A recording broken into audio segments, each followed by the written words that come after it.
Boom. Good to have you here again. Welcome back to Angel's Combat World. This time we're brought to you by our friends at Infinitude Fight. Infinitude Fight. You can visit their page on Twitter or Facebook. I found out about them through Facebook at Infinitude Pro. That is their Facebook name, Infinitude Pro. These friends over here, for the first time ever, they are allowing you to customize all your gear with the colors, logos, and signatures you want. What gear am I talking about? I'm talking about boxing gear, dummy. For the first time ever, you can customize all your gear with all the colors, logos, and signatures that you want. Designed using cutting-edge technology and handcrafted from the highest quality materials. Head over to the customizer tool at infinitudefight.com/custom, and when you're there, before you check out, you use my code, $5 Angels Fans. $5 Angels Fans to get $5 off your awesome order. You will get these gloves or headgear or a groin protector, and when you get it and when you put it on, you will never turn back. Infinitude Fight 100% is top of the line. These people don't play around. They are expanding and they are just destroying competition.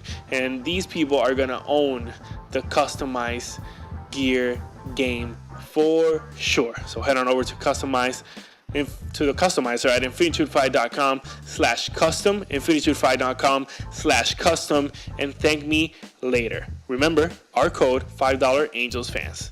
Now, this time I was talking to my friend, José El Salvaje Lugo, who is a 4-0 MMA prospect from Puerto Rico, living in Rhode Island. And we had a great short conversation, 30-minute conversation, but we jumped around a lot. We talked about his start in the business, how he fell in love with the game. And we talked about Amanda Serrano. We talked about judging in MMA and weight cutting and UFC 235 and the state of the flyweight division. We talked about a whole lot in just 30 minutes. So just enjoy my conversation with José El Salvaje Lugo. Oh, and by the way, we did speak a little bit of Spanish at first. If you don't know a lot of Spanish, that's on you. That is none of my business. So, yeah. For those of you that study French in high school, yeah, how's that going for you? Fantastic. Yeah, enjoy. Angel's Combat World.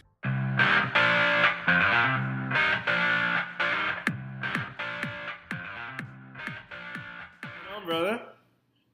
¿Cómo estás? Ya tú sabes, lo mismo de siempre. Todo bien, todo bien. ¿Cómo te sientes? ¿Cómo está la rodilla? ¿Cómo está todo? Oh, me siento mucho mejor. Ya el doctor me aclaró. Puedo ir para el gimnasio. Desde mid-January, like the third weekend, he was like, you're all set. I just had to give, physical therapy, like just go to the gym and work on my legs more just so I can recuperate the muscles back again, you know? Right. Other than that, my legs are 100% now. I'm ready to go. Good. How long have you been cleared, you told me? I've been cleared since January 21st, I believe. Good. And when the doctor saw you, what specifically happened to you, if you can tell us? It was 3 tendons on my legs were injured. So, like, when I couldn't really run or jog or even bounce. I couldn't even jump the rope. It was training, right? Yeah, I was training while injured. So it just kept getting worse, you know? Good. But now you're good. Now you're healthy. Now you're ready to go. Do you have any dates that you... I tried to get into the March card for CES, but they were having a hard time finding me an opponent. But I already signed a contract for June 1st. Good. That's for the title. So me and Johnny is still on. 125? Yep. Good. For the time we have, let's just walk the people through again how you got into the game. Because I remember we talked a long time ago last year, but let's just talk the people through how you started, how you got in the game, real quick, and then we'll pick it up from there. Cool. Okay. Cool. So you're from Puerto Rico. Your family's from Fajardo, correct? I was born in Fajardo. My family's mostly from Rio Grande. Good. And you moved to Rhode Island? I moved to Rhode Island probably like 5 years ago, but when I first came to US, I was living in Lawrence. I was in Lawrence for a while before I went back to Puerto Rico. Right, because you went back. Yeah, I went back and I did first, second, and third grade over there. And then I flew back over here. When I flew back over here, I was in North Carolina, Asheville, North Carolina. How long did you live there? I was there for about a year. Then from there, I moved on to New Hampshire. Wow. I was a gypsy, man. You were everywhere. My life is a mess. Where'd you go after New Hampshire? Where'd you go? After New Hampshire, I lived in Framingham, Massachusetts. Right, and that's where you found the first gym. That's correct? where I found the boxing gym. Right, and you started to box a little bit. Exactly. Then after the boxing gym, I got into MMA when I moved to Milford. There was a gym down the street from me, and that's where I met George Rivera. Yeah, El Conquistador. That's where it all started for me, at least the MMA world. Good, man. Are you still in contact with him? Yeah, me and him message back and forth, and I'll call him here and there. I still consider him my mentor, and whenever I have advice, whenever I need advice for if I have any question or, what can I work on for this opponent or what can I do for this diet, like I'll hit him up here and there. Nice. I still send him my gear. He still reps. Yeah, he's a tough dude, man. He's yeah, he is. All right, so let's pick up with George because he's one of the first representations that the Latin people had in the big time in the UFC. At least this side, because Brazilians are still technically Latin, and there were a bunch of them. Are. But besides Brazilians, we had George, and that was amazing. He fought some killers. Yeah, he fought some tough dudes, man. He definitely fought some tough dudes. So I was definitely blessed to pretty much be under his wing, because he really taught me the truth about the sport, and he never took it easy on me, and I'm grateful for that. He didn't sugarcoat nothing. He everything he said was straightforward and blunt, and that's the type of coach I need, because I'm a knucklehead myself, so it worked out perfect. Yeah, he doesn't take no mess, right? No, there's no shortcuts with him. There's no sweet talking with him. It's just straight to the point. Get to the gym. He punches you in the face. He folds you like a pretzel. It's like, it's the best training you can get if you want to make it in the sport, for He's sure. A big dude too. Yeah, he's huge, man. Just being in his presence and having to spar him, it's like your adrenaline was so high that it felt like a real fight. You had to throw heat at him. Yeah, it looks like he's made out of bricks, man. He's made out of cement. he's so strong, right? He definitely took it easy on us, man, because he could probably put us out with one jab.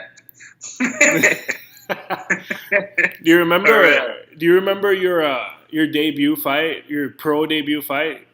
How'd you feel? Oh man, I was sweating bullets, man. Like before I even got to the ring, I probably lost 2 pounds. It was crazy. I sweated more in the back room than I did in the sauna cutting weight.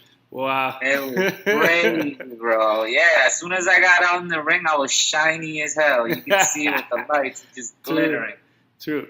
So you won your debut. You're 4-0, and 3 of those are submissions, and they're all rear naked chokes. What's up with that, man? I mean, when you start hitting the guy, the first thing they do is give you their back. True. So, I just got smarter over the years just watching my own videos, and I'm like, wow, I could have finished a lot of my guys. Especially in the amateurs, I used to just pound away. Submissions would present themselves clear days, and I just never went for them. I literally had that mentality of just, knocking everybody out. and sometimes you don't have enough time to knock everybody out. And that it's just watching my tape over and over. It just made me better. So, like, I would pound away guys, and they would literally give me their neck, and I would just be like, scoop. Yeah, got him.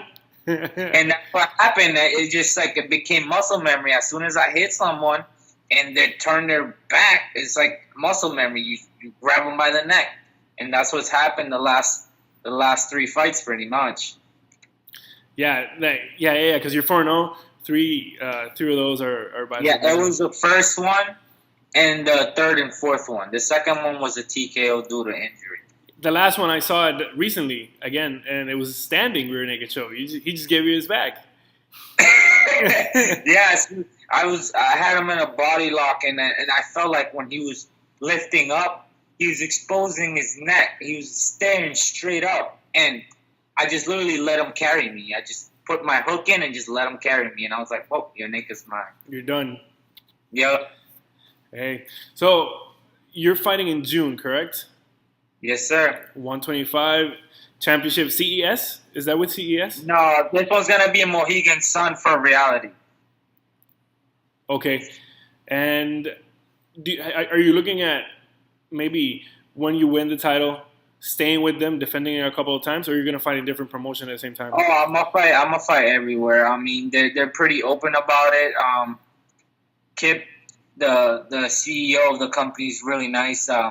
He doesn't expect you to fight for them every time, you know. So he's open with me to go fight for other promotions. I'm probably after that try to get into either Bellator or Combate America or hey, whoever pays the bills, you know what I mean? Yeah. That's what it comes down to. Either way, you're going to fight somebody, you're going to bleed, you're going to get hurt. So if I'm going to do that, I want to make sure I get the biggest paycheck. Mm-hmm. Yeah, that would be awesome. Because over there in Combate, the Amanda is there. And it would be great to have you there, too. I'm sure they're looking at you, though, because you're making noise. They definitely. I definitely messaged with them back and forth. So, I mean, if I'm saying it's because I've spoken with them before. Yeah, don't tell me too much because I'll spoil it. Yeah. They definitely need some Puerto Ricans in there. They do. They have only a couple. They have Amanda, and then they had a gentleman. I think they have like 3 or something like that. 3 or 4. Yeah. They have Frances, the other lady that I was talking to too. So she's gonna be on the podcast too. So yeah, they definitely need El Salvaje. I mean, and I'm just saying, you know, holla at a boy, sign me. I'll tag him when I post this for sure. You know, money talks and bullshit walks. Oh man. Hey, talking about Amanda, have you been paying attention to all she's done? Yeah, I have her on Instagram, yo. She's a beast. Yeah, man. I mean, she's been winning all these boxing titles. 7 divisions. She's going to jiu-jitsu tournaments and beating people up, and in the cage too. She looks great. I mean, she's definitely. She was definitely born to be a fighter. There's no ifs, ands, or buts. Dude, she's falling in love with the jiu-jitsu game, and that is a scary thing. Dude, that's the same thing with me. I love jiu-jitsu, man. Jiu-jitsu's for everybody. Yeah. I love the jiu-jitsu. I mean, there's so much to learn, and that's probably why she fell in love with it, because you feel like you're learning every day. Right. As in boxing, you just improve, and it's just repetitive. Repetition, and you just get better and sharper and sharper. What jiu-jitsu and wrestling and MMA, there's not a day that you don't learn something new. It's rare, you know. There's so much to learn, and it's just evolving every time. So you probably never master it. The honest truth is probably in your lifetime you'll never master it, and that's the beauty of it. Wow. Yeah, because boxing, you know, even though you get to a certain point, then it starts getting a little repetitive if you're dominating. But the MMA game is a different thing, man. No, you'll never get used to it, man. Everybody has a different style. You'll never be 100% comfortable in there because, like I said, someone can throw something that you've never seen before, and you're like, how do I even defend this? You know what I mean? So it's like, that's why I love the sport, man. It's a great sport. Yeah. And I feel like one day he's going to take over, man. One day it will. For sure. It's going to take over, without a doubt. Are you still following boxing a little bit? Oh, yeah. I still watch boxing here and there. Yeah. Are you following Errol Spence Jr.? That he's going to fight in 2 weeks? Yo, he's a beast. He's going to fight Mikey. What? How do you have that fight? I don't know, man. I think Spencer takes it. You think so, Spence? I think so. Wow. Well, he's the bigger guy for sure, and this is Mikey's first time in 47 too. In 147. Yes, I think so. That he's comfortable there, so I think he'll take it. Yeah. They're both studs, man. They're both studs, but I think he'll take it. Yeah. Errol is way bigger too, but at first I didn't understand why the Garcia camp took that fight, because it was Mikey's first fight at 47. He's gonna take that fight against the most dangerous guy at 47. So it doesn't. I mean, sometimes it's good to take that risk, man. You like you said, you only live once, and sometimes you just gotta take the bull by the balls, man. And that's what he's doing. And I bet you that money sounds good right now. I'm sure it does, because it's at Cowboy Stadium, and that Jerry Jones money ain't no game. For real. Yeah, man. They know what they're doing. He's feeding all the coaches and the whole family, so they're definitely gonna be behind them 100%. So, hey, we'll see who wins, but my money's on the other guy. You think Spence finishes it? Yeah. You think so? I think so. Early or late? I think not too early. Not too early? Not too early, no. He's too big, too powerful. Yeah. He's a big dude, man. He's a big dude. Wow. Did you watch last weekend's fights? Well, yesterday's fights, actually. UFC. No, I didn't get to. I had so much going on, but I watched all the highlights and stuff, and I was like, wow, that's crazy. Yeah, it was a great card. We got a new champion. Welterweight. Uh-huh. I never saw that coming. T-Wood got dominated. I don't know what happened there. There was something going on. I know. That doesn't sound like Woodley. He doesn't usually get dominated like that. Oh, he's a beast. But I heard it was all rounds. Mm-hmm. From 1 through 5. Ow. Yeah, man. From 1 through 5. I mean, that means you can never get comfortable, man. There you go. Same thing you were saying. No. Same thing you were saying. Never. You can never get comfortable, man, because there's always someone. And I tell myself all the time. There's always somebody out there that's better than you. There's always. You just gotta work and improve, man. That's all you can do is learn every day. Just work on yourself. But in reality, there's always someone out there, man, that can take you out. That's just how it is. Yeah. Do you have anything to say about your next opponent? Can you give us a little bit of who it is and how comfortable you feel with this fight coming up? Well, my opponent's name is Johnny López, and he's pretty much right now, I think he's number 1 ranked in New England. Mm-hmm. And I think I'm a really good matchup for him. I feel like he has a little bit more holes in me.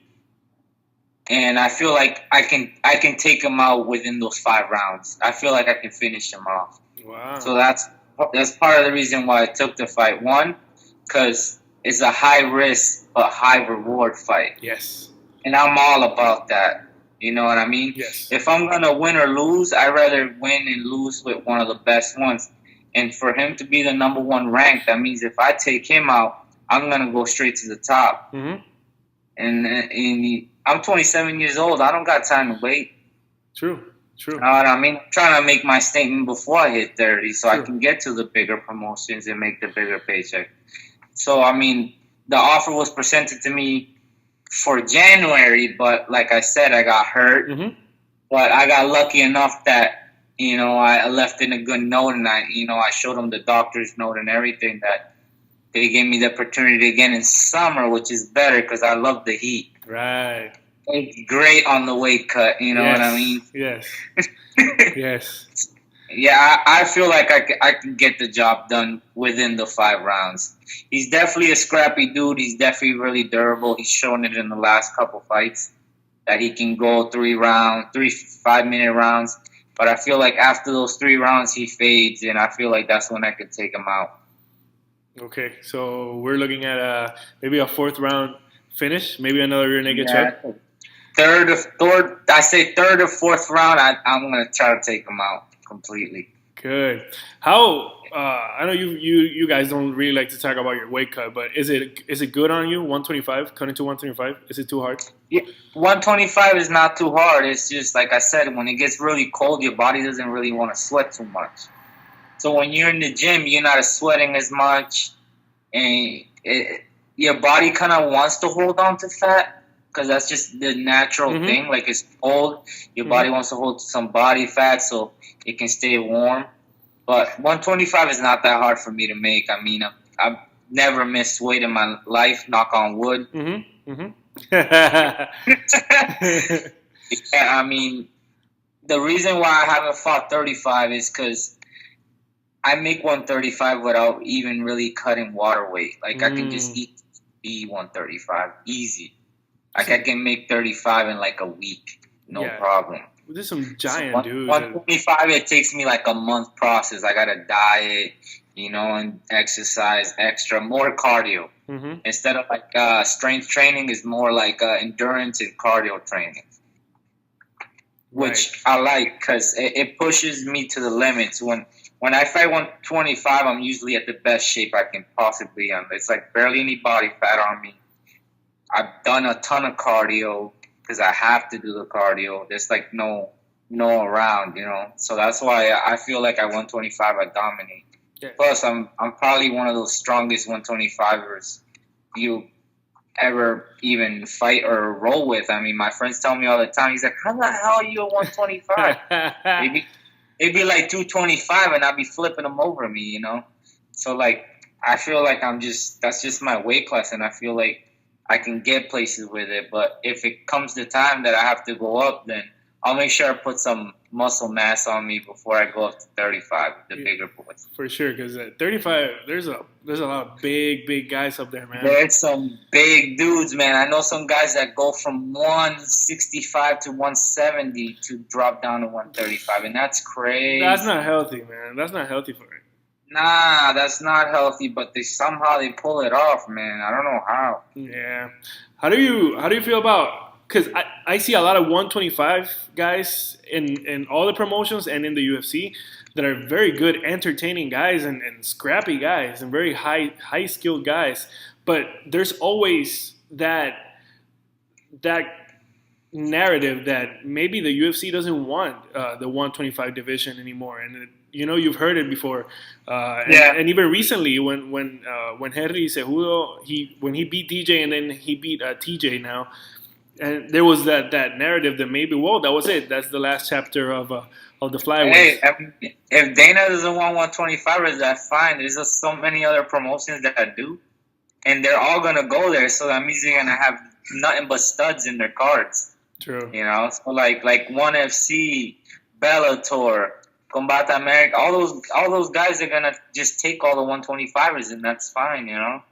But I think he's making a big mistake because there's a lot of talent at the 125 division.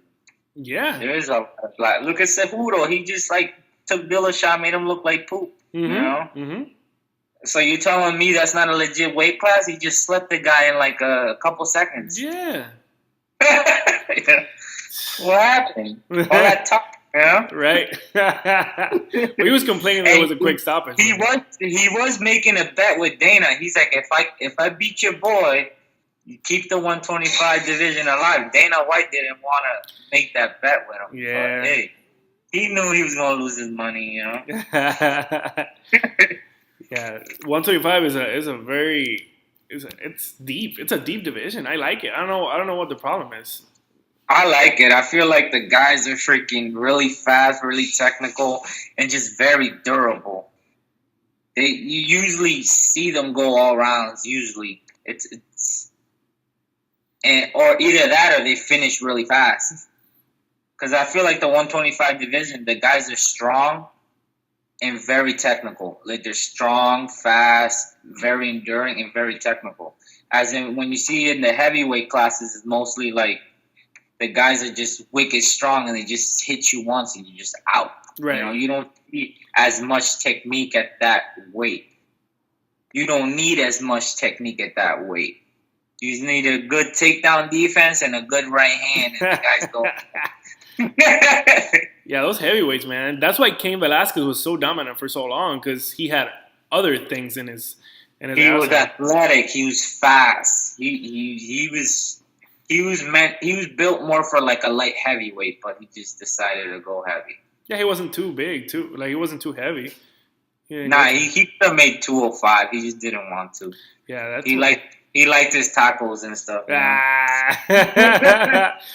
Hey, speaking, I know we got like 10 more minutes. I think is that cool? 10 more minutes? Yeah, it was cool, bro. I know a lot of people talk about the weight classes. You're good at 125. I feel that it should be every 10 pounds. 125, 135, and so on and so forth. You know what? I feel like you're heading the right direction, because I wouldn't mind that at all. I would be at 130 on the dot, man, because 130 I feel great, you know? Yeah. Once I start hitting like 127, 126, that's when I start feeling like crap. Yeah. And I'm like, oh, it hurts. But 130, I'm laughing, I'm smiling. Like, it doesn't affect me because my body's already used to getting that low. But once I get below the 127 and down, that's when my body's like, what are you doing to yourself? Yeah. It's bad. But I feel like it should be like that. I mean, there would be more champions that way. There would be a lot more events and like these bigger events, because there will be a lot more champions. Yeah. And the weight classes in the MMA world, it's like some of them are like so far apart. Yes. Like 170 to like 185. That's too much. A big jump. And from 185 to 205, that's 20 pounds. That's too much. That's what I think they should be. They should fit maybe a couple weight classes in between those. You know. Yeah, maybe at 165. That just make it more diverse. Like, you'll have some guys drop down weight classes, and some of them will go up. And I feel like there would be a lot more. I mean, they're already making those interim belts. Everybody hates them. make more weight classes. Forget the interim belts. Make more world champions. You know. Agreed. I bet you if UFC starts that, everybody else is gonna hop on it. Yeah. Be the trendsetters, though. Do it. Yeah. Why not? Yeah. At least that space between 75 and 85 and 85 and 205, it's too big. It's too big. Way too big. Yeah. Maybe, are you familiar with how One does it? One Championship fight, the guys from Asia, One FC. So yeah. They weigh you at the start of the year or at the start of their season, and with all the tests that they make on each fighter, they don't have them cut weight anymore. Everybody pretty much fights at their walk-around weight. That's why everybody goes up a division. That's why Askren, when he was over there, even though the division was called welterweight, it was heavier. Oh, so you're saying everybody pretty much fights at the weight they're walking around. Mm-hmm. Mm-hmm. So they don't have to literally make weight at all. They don't have to cut down. They look big and strong and healthy, but nobody really does that dangerous weight cut. Those last couple hours, those last couple pounds. So you're saying if you fight at 125, you have to walk around at that weight all year? Apparently, but they test your urine and a couple more things so that you're not dehydrated. That's their point. Okay. They want healthy fighters. Then in that case, I probably would have been a 135. Exactly. You would have been a 135 for sure. Yeah, because all I have to do is eat clean and I'm there. Yeah. That was their point, because we don't have a lot of data of MMA guys getting injured because of dehydration and then getting hit in the head, because the sport is so young. But we know the examples from boxing, like Jared McClellan, Muhammad Ali too, even though he was a heavyweight. But all these different fighters that used to cut so much weight, and then you get rocked, and then you get hit in the head. That's the truth, because you're dehydrated in your body, and your brain needs water. Mm-hmm. So now you dehydrate everything in your body. Your brain needs water. So when you get hit, your leg gets shot out a lot quicker. And I think that's what happened to Dillashaw. That's what I think too. He had doctors behind him all day. Like, the doctors were following him around because it was dangerous what he was doing. He was already freaking jacked. He had no body fat. He definitely lost all his body fat, all his water, and some muscle to make weight. Yeah, I think he shouldn't have pushed it so far. He should have just stayed where he was and not tainted his legacy, man. Yeah. Even though he really still a champion and stuff, but come on, man, don't go down there if you can't make it. Nah. I just want to touch two more subjects in the 5 minutes that we have. How do you see the state of judging in MMA? I always ask this to experts and the fighters that I meet. Do you feel that we can fix this, having old retired fighters and fighters and coaches become judges, or we should have the current judges, the guys from whichever athletic commission, have them complete some sort of basic training in martial arts to fix all the mistakes that get made? I mean, I think ideally, if I was to pick between the two, I would go with probably the ex-fighters and ex-coaches because, I mean, they do it every day. Mm-hmm. So, like, they're going to have a better understanding of it, and they might know, oh, that guy has, like, at least 15 seconds in that hold before he freaking chokes out. You know what I mean? Exactly. They know how it feels to be there, and they know that there might be a possibility to get out. Kind of like what happened with Askin and Lawler. Yeah. You know what I mean? They put him in a headlock, and Lawler was like, yeah, I'm good. Yeah, even though his arm went limp, but then he grabbed Herb. But I think Herb Dean was a fighter. Yeah, he is. Yeah, so, I mean, it can go either way. I mean, I feel like, we should teach the current refs maybe a basic class. And ideally, I think the best refs will probably be the ones that were once fighters or, were once coaches.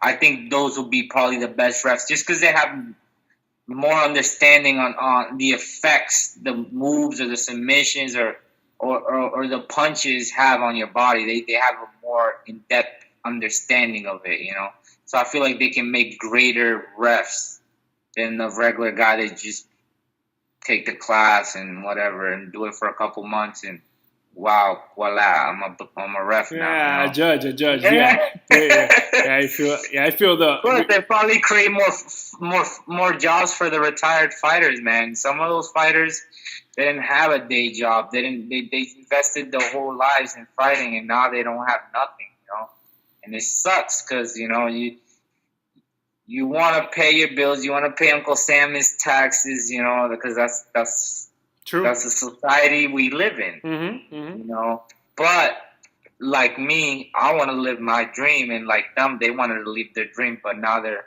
paying the price for it, because they didn't do the right steps for it. Like me, I still work my 40 to 50 hours a week. Mm-hmm. I'm in the gym 5 to 6 days a week, so I'm always tired. I'm always exhausted, but I know if fighting doesn't work out for me, I got a few other options. Mm-hmm. Yeah. I mean, I feel like it could create some jobs for potentially retired fighters that are currently looking for work, Yeah, I think retired fighters and retired coaches also would make the greatest judges because they see it from the outside and they can just score it correctly. Yeah, exactly. Then, that's true. They make better judges and better refs, for sure. Yeah. Last question. I know you got to leave. When was the exact moment that you looked at yourself and you were like, yeah, I just fell in love with MMA? When was the moment you fell in love with the game?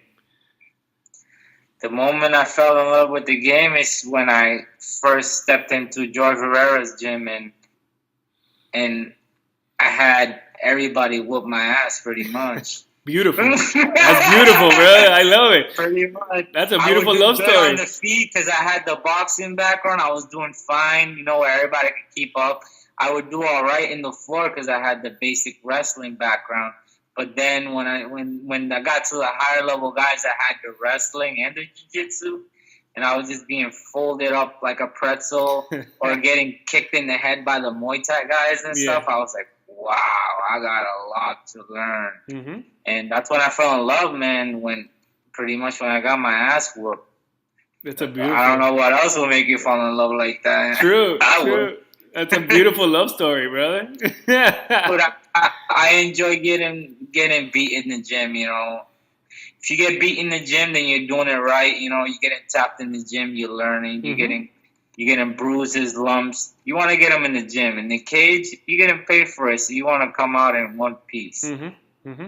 All that work you do in the gym will pay off later, and that's pretty much where I am. I've been fighting my fights smart, and when I see openings, I just make sure I take them right away, because you don't get paid by the hour in there. No, you get paid by the fight. There's only very few fights before, you know, you got to call it quits. So I fight every fight smart, and I just try to fight the best fights I can and pick the best fights there is. That's why I'm fighting the guy that's number one. Because, like I said, I'm 27, so I got to take all my risks right now. So I'm just going down the list from the top to the bottom. Yeah. You know what I mean? Yeah, man. Well, I know you got to go. So thank you so much. You've been amazing. We all the Puerto Rican community that follows MMA, we all love you and we all back you up, and we're really proud of you. And sooner rather than later, we're gonna see you mess around with some fools up there in Combate Americas or Bellator. You'll see. Wherever they take me, I'm willing to fly, man. Yeah, man. Yeah, man. So thank you for coming on. I'm looking forward to having you on again when we have a little bit more time. Sure. But hey, do your thing, brother. We'll be looking at you. Do you have the exact date of your fight? The date, June 1st. June 1st. So we will have eyes on you. Don't worry about that. And I'll talk to you again, my brother. Yes, sir. Thank you so much. Thank you for being on. Gracias, bye. Nos vemos. Los quiero mucho. Bye-bye.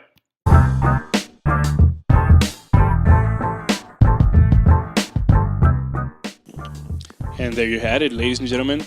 That was José El Salvaje Lugo, who on June 1st, Saturday, June 1st, at the Mohegan Sun Arena in Connecticut, will be fighting for the Reality Fighting 125-pound championship, flyweight championship, against the champion Johnny López. José Lugo is undefeated.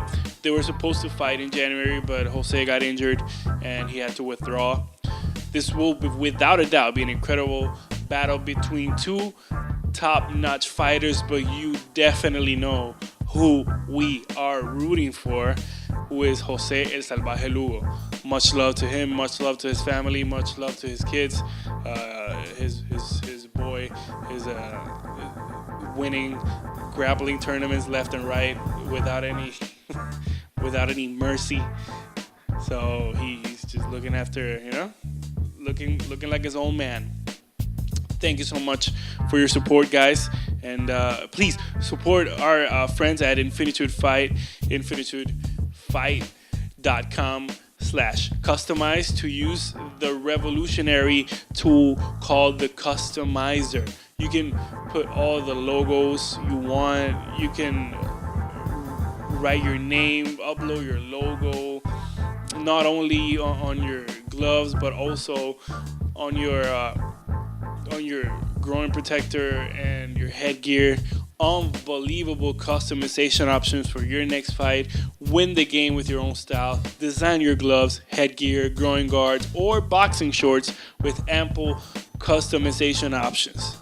You can now personalize your custom boxing gear and equipment in less than 3 minutes with Infinitude Fight, world's first and only custom boxing gear builder and designer technology, Infinitech. Thank you so much. You guys have been amazing. Remember to use the code word $5 Angels fans. $5 Angels fans. I'll post all this on Facebook and Twitter, and I'm ready to go. I'm ready to get out of here. Until the next episode, this was Angel, and this was Angel's Combat World.